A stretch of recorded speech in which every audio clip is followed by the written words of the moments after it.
और यार अगर फ्रॉड की बात करें ना, तो चाहे आप गाड़ी सेकेंड हैंड खरीदो या ब्रांड न्यू खरीदो, आजकल तो सारी गाड़ियों में ही फ्रॉड हो रहे हैं। और दूसरा क्या होता है, एसी में कुछ चीज खराब होती है तो वो लोग गैस डाल के दे देते हैं। तो गैस डालने से ना उस टाइम तो एसी बढ़िया काम करता है, लेकिन जैसे ही गैस का असर खत्म होता है तो एसी काम करना बंद कर देता है। इसीलिए जो भी चीज करनी है आपको पेमेंट करने से पहले कर लेना, वरना आपका नुकसान हो जाएगा तगड़ा वाला। तो स्वागत है यार आप सभी का एक और नई वीडियो में। अभी फिलहाल टाइम सुबह के 6 बजने वाले हैं। और यार बहुत सारे भाइयों का ना एक कमेंट आ रहा था। अभी कुछ दिन पहले मैंने एक वीडियो बनाई थी कि सेकेंड हैंड कार जब आप लेते हो तो उस टाइम आपको क्या क्या चीजें चेक करनी चाहिए, कैसे आपको फ्रॉड से बचना चाहिए। तो उस वीडियो के बाद बहुत सारे भाई पूछ रहे थे कि मतलब किस किस तरह के फ्रॉड होते हैं, इसके बारे में थोड़ा डिटेल में बताओ जब हम गाड़ी खरीदते हैं। और यार अगर फ्रॉड की बात करें ना, तो चाहे आप गाड़ी सेकेंड हैंड खरीदो या ब्रांड न्यू खरीदो, आजकल तो सारी गाड़ियों में ही फ्रॉड हो रहे हैं।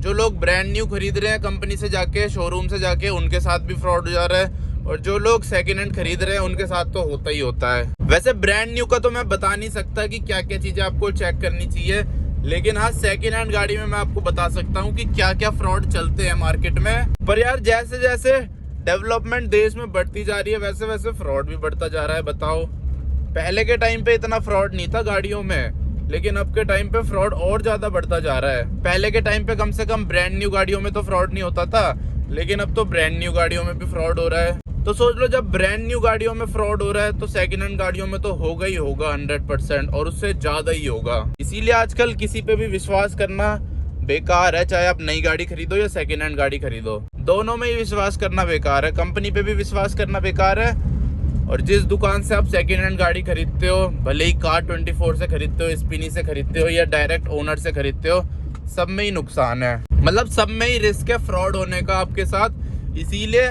चाहे आप सेकेंड हैंड गाड़ी खरीदो या ब्रांड न्यू खरीदो, एकदम अच्छे से चेक तो जरूर कर लेना।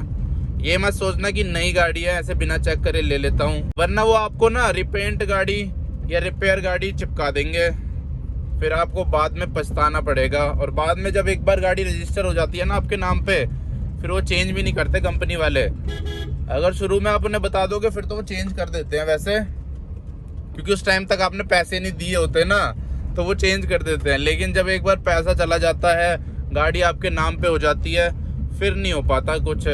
बहुत ही कम ऐसी कंपनी है इंडिया में जो उसके बाद भी कर देती होंगी, लेकिन ज्यादातर तो नहीं करती, और करेंगी भी तो आपका बहुत ज्यादा टाइम वेस्ट करने के बाद करेंगी। जब तक आपका बहुत ज्यादा टाइम और दिमाग खराब नहीं हो जाता तब तक नहीं करेंगी। तो अब आपको मैं बताता हूँ कि क्या क्या फ्रॉड आपके साथ हो सकते हैं जब आप एक सेकेंड हैंड कार खरीद सकते हो अपने लिए।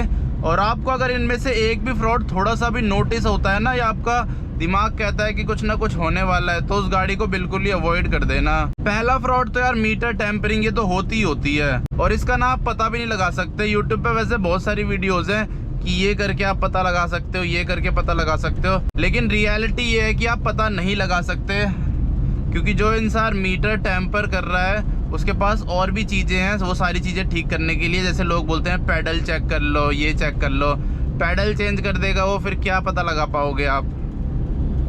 पैडल कोई महंगे थोड़ी ना आते हैं, इसीलिए इस चीज का पता लगाने का तो कोई भी तरीका नहीं है। और कोई भी आप सेकेंड हैंड कार खरीदते हो ना, उसका मीटर आपको टेम्पर्ड मिलेगा ही मिलेगा 100%। क्योंकि यार मीटर बैक करने से ना बहुत फायदा हो जाता है डीलर को, तो वो अपने क्यों पैसे छोड़ेगा, अपने लाख रुपए या 50,000 40,000 क्यों छोड़ेगा। 20,000 चली हुई गाड़ी, 40,000 चली हुई गाड़ी थोड़ी महंगी बिकती है, और 60 70 80,000 या 1 लाख चली हुई गाड़ी सस्ती बिकती है। अरे अरे ये डॉगी तो बीच रास्ते में बैठा है।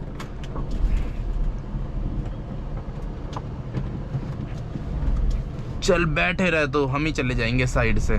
अगला फ्रॉड जो होता है सेकेंड हैंड गाड़ी लेते टाइम, वो ओनरशिप ट्रांसफर के ऊपर है। तो बहुत सारी सेकेंड हैंड कार ना आपको मार्केट में ऐसी मिलती है, वो पता नहीं किसके नाम पे होती है, उसका कुछ अता पता नहीं होता, बस वो गाड़ी बिके जा रही है बिके जा रही है। कभी कोई खरीद लेता है, कभी कोई खरीद लेता है, उसके ओनर का कुछ पता नहीं होता। उसे आप खरीदते हो तो बस ओरिजिनल आरसी आपको मिल जाती है, गाड़ी के जो वैसे पेपर है वो आपको मिल जाते हैं, लेकिन वो गाड़ी कभी ट्रांसफर नहीं हो पाती आपके नाम पे। और ऐसी गाड़ी बेचते टाइम ज्यादातर लोग यही बोलते हैं कि हम अपने फ्रेंड की गाड़ी बेच रहे हैं, हमारे फैमिली में किसी की है, रिलेटिव की है। और जब आप पेमेंट कर रहे होते हो ना, उस टाइम वो बोल देते हैं कि ट्रांसफर हो जाएगी, बाद में हम करवा देंगे। जैसे ही वो आते हैं, या तो बहाना मार देंगे कि वो कहीं घूमने जा रखे हैं, या बोल देंगे वो बाहर रहते हैं, जब आएंगे तब मैं ट्रांसफर करवा दूंगा, लेकिन वो कभी आते नहीं और वो गाड़ी ट्रांसफर नहीं हो पाती। ये वाला फ्रॉड तो अपने सब्सक्राइबर भाइयों के साथ ही हो रखा है, बहुत सारों के साथ, तो इसीलिए इसके बारे में तो मेरे को बहुत अच्छे से पता है। और एक और फ्रॉड याद आ गया, तो बहुत बार पता है क्या होता है, जब आप OLX पे कोई ऐड देखते हो, कहीं पे भी कोई गाड़ी देखते हो,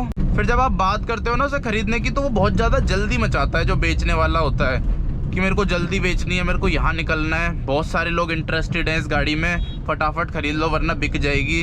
तो ऐसी गाड़ी से तो आपको 1000 कदम दूर रहना है। उससे बोल दो इतनी जल्दी है तो किसी और कोई बेच ले, हमें तो नहीं खरीदनी इतनी जल्दीबाजी में। और बहुत सारे लोग इसका शिकार बन भी जाते हैं जल्दी जल्दी के चक्कर में। गाड़ी में कुछ दिक्कत होती है लेकिन वो जल्दी जल्दी के चक्कर में खरीद लेते हैं। वो सोचते हैं इतनी सस्ती गाड़ी कहीं और मिल नहीं पाएगी बाद में, तो अभी खरीद ही लेते हैं इसे। लेकिन कोई जब इतनी जल्दी मचाता है ना, तो 90% चांस है कि वो आपके साथ फ्रॉड कर रहा है। तो ऐसे जल्दीबाजी वाली डील से तो आपको 1000 कदम की दूरी पे रहना है। और अगला फ्रॉड वो चालान के ऊपर है। तो चालान को लेके भी बहुत ज्यादा फ्रॉड चलता है मार्केट में। गाड़ियों में चालान होते हैं 30-30, 40-40 हजार के, और वो गाड़ी आपको चिपका दी जाती है। इसीलिए कभी भी गाड़ी खरीदो ना तो उसके चालान जरूर चेक कर लेना लेने से पहले। जल्दीबाजी में चालान चेक करना मत भूल जाना। और चालान ना बहुत बार क्या होता है, अलग अलग वेबसाइट है, किसी में होता है किसी में नहीं होता। तो सारी वेबसाइट जितनी भी है चालान की, सब में चेक कर लेना। अभी आपको स्क्रीन पे दिख रही होगी, क्योंकि मेरी गाड़ी पे भी चालान है। तो ये चालान कुछ वेबसाइट पे दिखाता है, कुछ वेबसाइट पे नहीं दिखाता। इसीलिए आपको गाड़ी लेते टाइम ना सारे चालान चेक कर लेने हैं। जब मैं ये गाड़ी खरीद रहा था, इसमें 10,000 रुपए के चालान थे और मेरे को पता ही नहीं था। एक दिन मैं गाड़ी देख के आया, फिर अगले दिन जब मैं अपनी नैनो खरीदने गया था ना, तो मैं तो पूरे पैसे लेके गया था। फिर मेरे को लास्ट में याद आया, यार चालान भी तो चेक करने होते हैं, चालान चेक कर लेता हूँ। फिर जैसे ही मैंने चालान चेक करे, पता चला इसमें 10,000 रुपए के चालान है। और वो तो पेमेंट करने से पहले याद आ गया, गाड़ी लेने से पहले याद आ गया। तो इसीलिए 10,000 का मैंने डिस्काउंट ले लिया था ओनर से। लेकिन अगर मैं पेमेंट कर देता ना, उसके बाद तो कोई पैसे वापस नहीं देता। पर जब तक आपने पैसे नहीं दिए है ना, तब तक आपकी सारी बात सुनी जाती है। चाहे आप नई कार खरीदो या सेकेंड हैंड कार खरीदो, जब तक आपने पेमेंट नहीं करी तब तक ही आपकी बात सुनी जाएगी।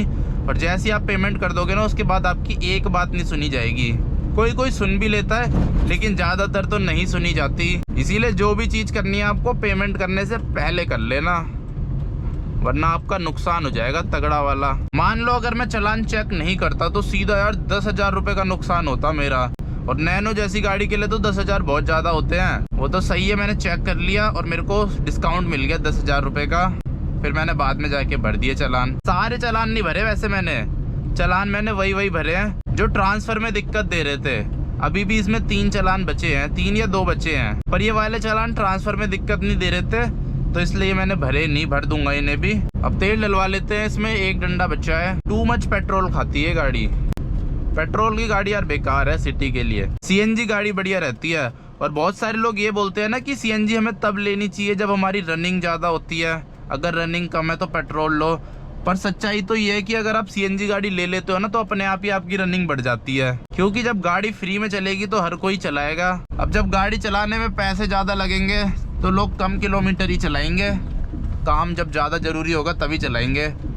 और वहीं फ्री की CNG होगी तो इंसान छोटे मोटे काम के लिए भी गाड़ी यूज़ करेगा। घर के आसपास भी जाना होगा ना उसे, तो वो कार से ही जाएगा आराम से AC चला के।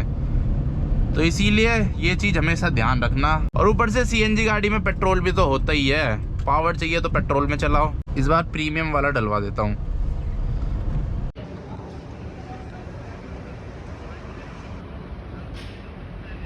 तो पेट्रोल डलवा दिया मैंने यहाँ से 500 रुपए का।